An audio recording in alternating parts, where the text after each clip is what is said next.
it's important to recognize that the role played by insects and microorganisms within a forest ecosystem are not inherently bad. Many interactions, especially among organisms that have evolved together and are native ecosystem components, are in fact beneficial. We've already covered pretty well one of the most important roles of microorganisms in a forest ecosystem, that being to aid in decomposition and nutrient cycling. We've also touched upon the mutually beneficial relationship that exists between tree roots and mycorrhiza fungus. Often the most ecologically destructive biotic pests are those that are introduced from other ecosystems. These introduced pests, whether they're an insect or a microorganism, are really so devastating because they have no natural predator or environmental factor that keeps their population in check. The example on the slide is really meant to contrast the impact of a native defoliating insect and a non-native defoliating insect. On the left, the eastern tent caterpillar is a native defoliator. Trees typically recover following defoliation by the eastern tent caterpillar because that defoliation is really a one-season event.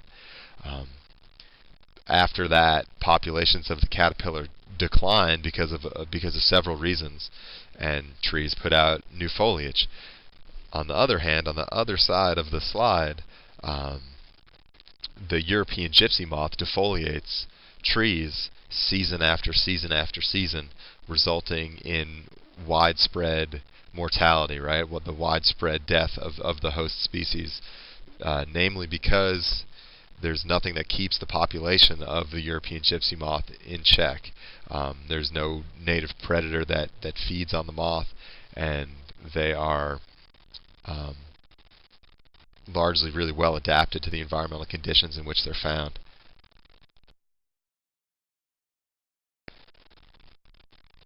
As insects progress through different life stages, their impact on forest vegetation may change. Insects may damage trees through a variety of ways. They may ingest and destroy foliage. They may tunnel or bore through stems or branches. Some release toxins as well. The extent of damage is really correlated with the overall insect population numbers, and that's often dictated by whether or not the insect is native to the given ecosystem or whether it's introduced or exotic.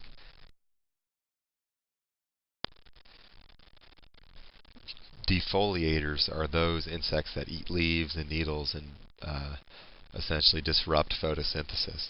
Some of these pests, including caterpillars, sawflies, leaf beetles, are host-specific, while others are really not. Typically, partial defoliation rarely results in the death of a tree. Unless that defoliation occurs season after season. Tree defoliation is not an uncommon thing, but most of the time, otherwise healthy trees have the ability to utilize stored photosynthetic material and bounce back in subsequent years. And again, the ability of a tree to do this has a lot to do with the level and the consistency of the infestation.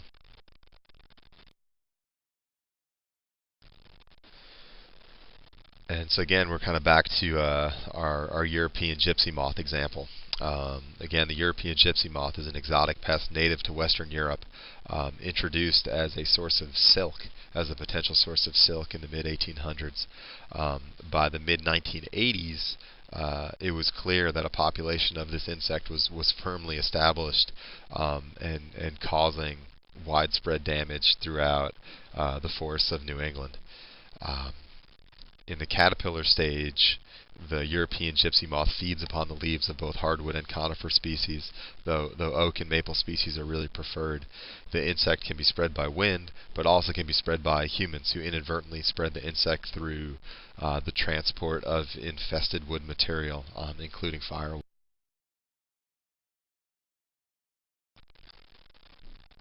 Bark beetles have the ability to cause an awful lot of damage throughout a forest ecosystem, particularly here in the southeast and western U.S., where conifer species are most prevalent. Most bark beetles attack trees that are already reduced in vigor by some other environmental stressor. This could be drought, root disease, or overstocking, a concept that we're going to discuss in greater depth in the coming modules. Essentially, overstocking refers to the density of trees, the number of trees per acre. At some level, there's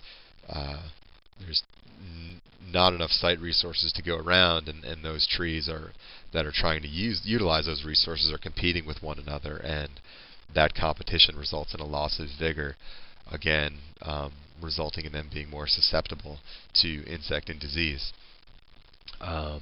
In the case of bark beetles, adult beetles will bore through the bark of a tree and carve out tunnels within the cambium. This is where eggs are hatched as well. Again, girdling may result, may result in the death of the tree.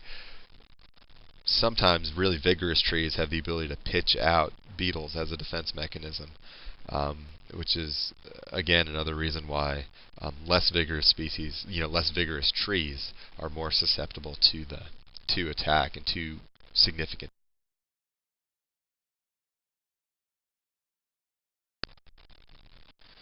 The southern pine beetle is perhaps the most destructive native insect pest in the southeast.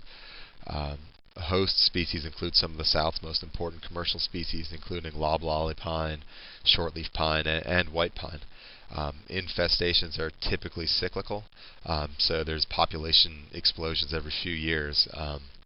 Eventually, those populations are checked by native predators and other environmental conditions.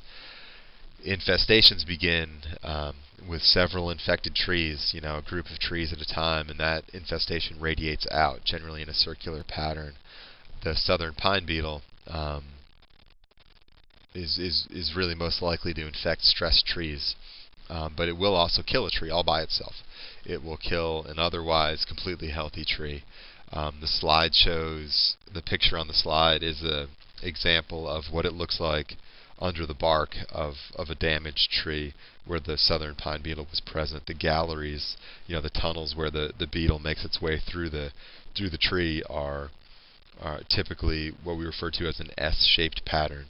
This pattern differentiates this species from other less damaging native bark beetles that are less of a concern than this one. This slide displays some images of southern pine beetle symptoms. The top and left images show an aerial view of how damage from an infestation point spreads. The image on the right displays the pitch tubes produced by the insect as it exits the tree.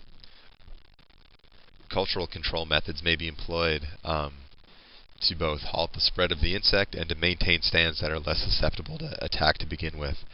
When infestations are detected early, it's possible to harvest healthy trees around the infestation, resulting in a buffer around those infested trees. Also, by maintaining tree vigor through thinning and maintaining species diversity through purposeful management, we have the ability to reduce the impact of these periodic infestations as well. There's a whole class of insects that are referred to as sucking insects, and they essentially pierce foliage, twigs, or roots and utilize the sap or resin as a food source. What results is what's referred to as desiccation, or the drying out of that vegetative material. This can result in stunted growth, or also can result in the death of the tree if severe enough. The most well-known and damaging sucking insect that we are going to spend some time on, that we're going to spend some time looking at, is the Hemlock woolly Adelgid.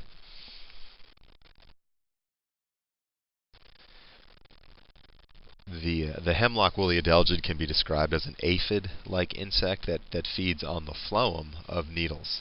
Right, so it's getting at that.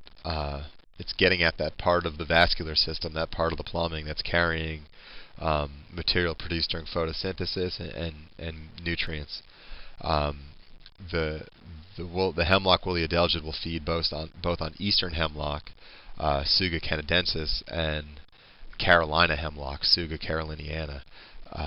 Eastern hemlock being a very common, a relatively common species in the eastern United States, Carolina hemlock being endemic to western North Carolina and some really isolated portions of adjacent states. obviously both a species of concern with the presence of this insect, Carolina hemlock being of extreme concern as it is a exceedingly rare species. So the Adelgid is a native to Asia. It was first reported in Richmond, Virginia in 1951. The most obvious sign of the insect is the white egg sac that's present on the underside of the foliage from late fall into summer. If untreated, trees typically die within 3 to 10 years.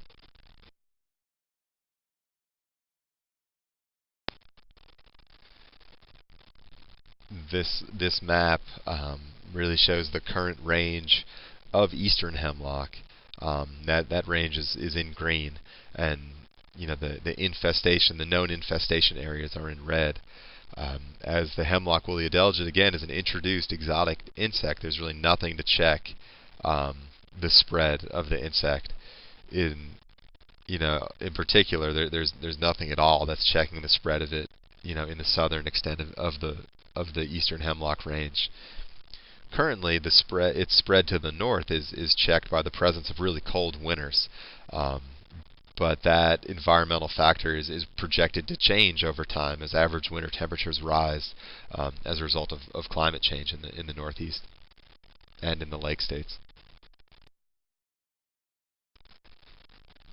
So the ecological effect of the hemlock woolly adelgid is variable region to region. Again, in the northern extent of the eastern hemlock range, infestations kind of trail off as a result of those really cold temperatures. There's also a difference between the extent of eastern hemlock within these different ecosystems. In the northern part of the range, eastern hemlock is a relatively common component to a lot of different forest types. It's a common understory component. It's a shade-tolerant species. It's a long-lived species, and so it is present on a variety of sites. In the southern Appalachians, it's a little different. Eastern hemlocks and Carolina hemlocks are typically found in these really linear riparian areas, areas adjacent to watercourses, adjacent to streams and rivers. And so, obviously, the insect is ecologically devastating throughout the range. In the southern Appalachians, where the majority of the hemlock species are found in these narrow riparian areas, the eastern hemlock really functions as a keystone species. It's a species that several other species rely on for them to be present as well. They rely on the presence of eastern hemlock directly to survive.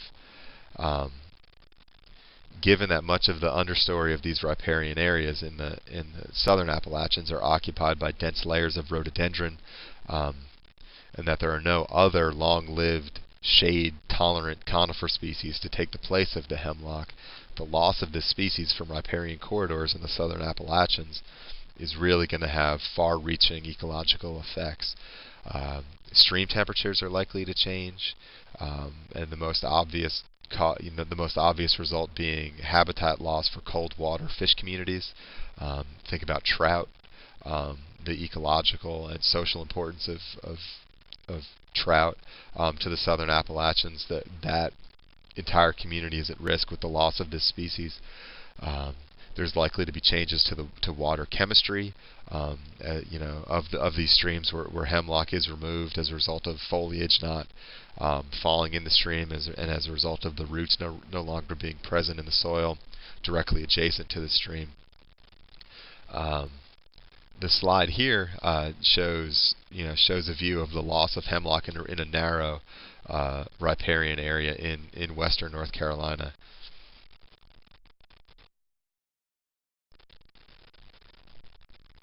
There are really few effective control techniques for the hemlock woolly adelgid. And as of now, there are really no treatments that have proven to be effective at the landscape scale, right? At a scale large enough to have an impact on an entire ecosystem. The two primary ways that the insect is controlled currently, or the two primary ways that we attempt to control the insect are through chemical means and biological control methods. There are chemical insecticides that may be applied to the foliage, may be applied through a stem injection into the tree, or may be applied through a soil drench around the tree. These chemicals remain effective for several years. How effective they are often varies with the vigor of the tree. You know, how long the tree's been infested with the insect. But even with the healthiest trees, retreatment is necessary after several years, because the Adelgid doesn't go away. It's consistently present within the ecosystem. Given the cost of this type of treatment, it's really only a viable option for a single tree or a group of trees of significant value. You know, a tree in somebody's front yard, or a group of trees in a forested setting that have some sort of special significance. It's really not a cost-effective way to manage this insect on a landscape scale. And again, in the absence of treatment, the tree will eventually succumb to the infestation. Several research institutions have reared predator beetles. They've taken the native predator from Asia and brought it over here, and performed experimental release treatments to see if they could establish a natural predator that would reduce the population level of the Adelgid. But the overall effectiveness of these efforts are really hard to quantify, and as of yet, these efforts have not halted the spread of the Adelgid. For these reasons, researchers are also in the process of conserving genetic stock. It's sort of a last-ditch approach of preserving the genetic material of these trees by removing healthy specimens and planting them in other countries where the Adelgid is not present, to sort of lifeboat this species along with the hopes of reintroducing it in the United States after the Adelgid has run its course. Right now, there's little evidence of genetic resistance to the Adelgid.